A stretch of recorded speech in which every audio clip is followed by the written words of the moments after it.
இன்றைக்கு எல்லாரும் நாங்கள் எதை நீண்ட காலமாக முன்வைத்து வந்திருந்தோமோ அரசியல் தீர்வாக ஒரு சிறந்த ஆரம்பமாக இந்த 13வது திருத்தச் சட்டம் மாநசப முறைமை இலங்கை இந்திய ஒப்பந்தத்தில் ஏற்படுத்தப்பட்டதுதான் சரியாக இருக்கும் என்று நாங்கள் அன்றைக்கு அதை முன்வைக்கல சக தமிழ் கட்சிகள் உள்ளடங்களாக பிரபானுடைய அமைப்போடு சேர்ந்து எதிர்த்தவை.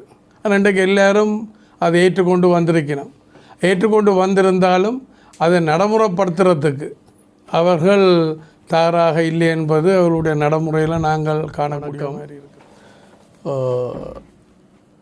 90ஆம் ஆண்டுகளினுடைய ஆரம்பத்தில் தீவக பகுதிகள் அரச படையினரால் விடுவிக்கப்பட்ட பிறகு அன்றைய அரசாங்கம் சக தமிழ் கட்சிகளுக்கு அழைப்பு விடுத்திருந்தது மக்கள் பணியில் வந்து ஈடுபடுமாறு, மக்களுக்கு உதவுவதற்கு மக்கள் பணிகளில் வந்து ஈடுபடுமாறு கேட்டிருந்தார்கள். ஆனால் எந்த தமிழ் கட்சிகளும் அதுக்கு செவி சாய்க்கவில்லை என்றால் அவர்களுடைய சுயலாப அரசியல். அப்போ இந்த நிலைமையில் அதுக்கு பிறகு தான் அந்த கோரிக்கை எங்களுக்கு விடுக்கப்பட்டது. நாங்கள் மக்கள் நலன் சார்ந்து சிந்திக்கின்றபடியினால் நாங்கள் அந்த அழைப்பை ஏற்று தீவக பகுதிகளுக்கு போயிருந்தோம். தீவக பகுதிகளுக்கு போய் அந்த பிரதேச மக்கள், அதாவது விடுவிக்கிற நேரத்துக்கும் எங்களுக்கும் சம்பந்தம் இருக்க இல்லை, விடுவிக்கப்பட்ட பிறகு தான் நாங்கள் அந்த இடத்துக்கு போயிருந்தோம். நாங்கள் அப்போ அந்த நேரத்தில் அந்த மக்கள் எதிர்கொள்ளுகின்ற மருத்துவ பிரச்சனை, உணவு பிரச்சனை, கல்வி சம்பந்தப்பட்ட பிரச்சனை, குடிநீர், போக்குவரத்து, பண்டைக்கெல்லாம் யாழ்ப்பாணத்து பிரதான நிலப்பரப்போட தொடர்புகளற்ற நிலைமையில் தான் தீவக மக்கள் இருந்தவர். நாங்கள் அவர்களுக்கு கப்பல் மூலம் அல்லது விமானம் மூலம், கப்பல் மூலம் என்றால் திருவண்ணாமலைக்கும், விமானம் மூலம் என்று சொன்னால் அனுராதபுரம் அல்லது கொழும்புக்கு அவர்களை அழைத்து சென்று அங்கிருந்து யாழ் குடாநாட்டுக்கு அவர்கள் வந்து போயிருக்கின்றார்கள். அப்போ அந்த நேரத்தில் யாழ் குடாநாடு பிரபாகனுடைய கட்டுப்பாட்டில் இருந்தபடியினால் அந்த சிரமங்களை அந்த மக்கள் எதிர்கொண்டிருந்தார்கள்.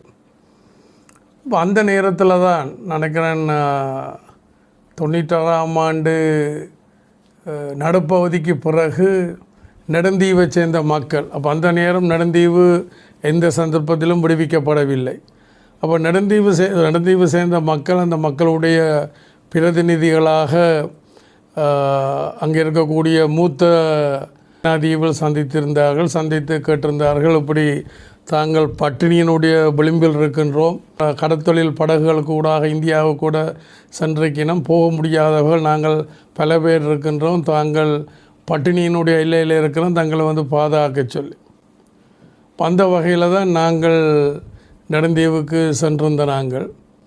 அப்போ படையினர் வரை இல்லை, நாங்கள் தனித்து தான் சென்றிருந்த நாங்கள். பொதுவாக இந்த விடுவிப்பு நேரங்களில் அரசு படைகள் விடுவிக்க போயிருந்தால் கொஞ்சம் பேர்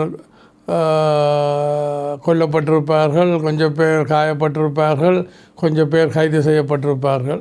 அதே போல் தான் புலிகளும் அவ்வாறு விடுவிக்கிற நேரங்களில் இதுகளெல்லாம் நடந்திருக்கு. கொஞ்சம் பேர் கொல்லப்பட்டிருப்பார்கள், மாற்றுக் கட்சியை சேர்ந்தவர்கள் அல்லது மாற்று கொள்கையை உடையவர்கள் என்ற வகையில் கொல்லப்பட்டிருப்பார்கள், கைது செய்யப்பட்டிருப்பார்கள்.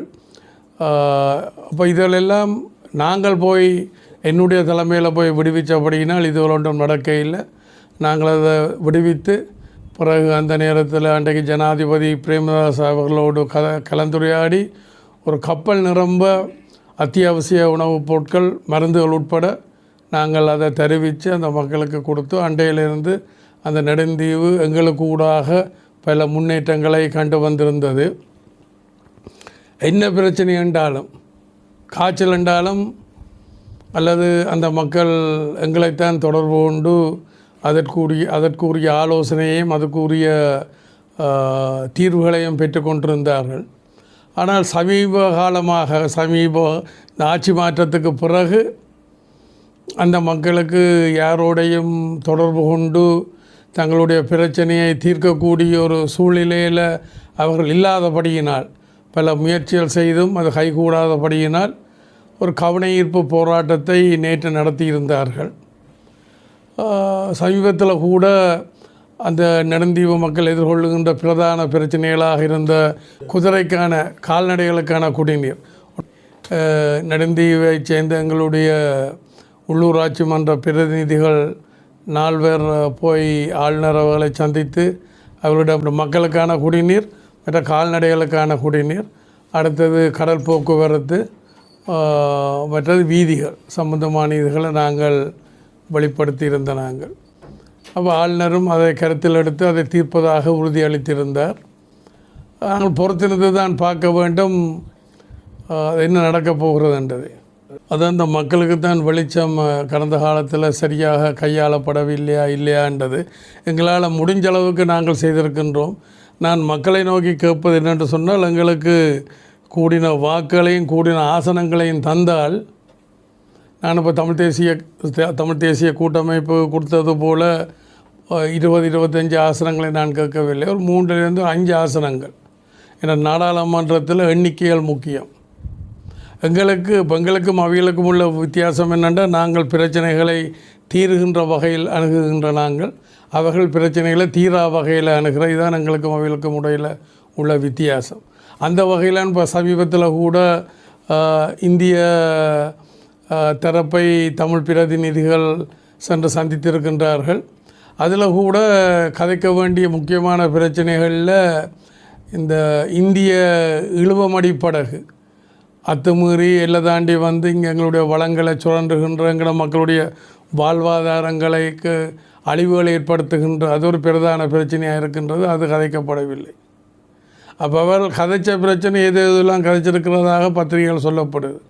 ஒன்று இந்த எங்களோட மக்களுடைய இந்த இழுவம்படி படகுனுடைய பிரச்சனை, அடுத்தது எங்களோட அந்த அரசியல் உரிமை பிரச்சனையில் 13ஆம் திருத்தச் சட்டத்தை இன்றைக்கு எல்லாரும் நாங்கள் எதை நீண்ட காலமாக முன்வைத்து வந்திருந்தோமோ அரசியல் தீர்வாக ஒரு சிறந்த ஆரம்பமாக இந்த 13ஆம் திருத்தச் சட்டம் மாநசப முறைமை இலங்கை இந்திய ஒப்பந்தத்தில் ஏற்படுத்தப்பட்டதுதான் சரியாக இருக்கும் என்று நாங்கள் அன்றைக்கு அதை முன்வைக்கல சக தமிழ் கட்சிகள் உள்ளடங்களாக பிரபானுடைய அமைப்போடு சேர்ந்து எதிர்த்தவை. ஆனால் இன்றைக்கு எல்லாரும் அதை ஏற்றுக்கொண்டு வந்திருந்தாலும் அதை நடைமுறைப்படுத்துறதுக்கு அவர்கள் தயாராக இல்லை என்பது அவர்களுடைய நடைமுறையில் நாங்கள் காணக்கூடிய மாதிரி இருக்கின்றது. நெடுந்தீவு போராட்டம் தொடர்பாக ஈழ மக்கள் ஜனநாயக கட்சியின் செயலாளர் நாயகமும் முன்னாள் அமைச்சருமான டக்ளஸ் தேவானந்தா கருத்து தெரிவித்தார்.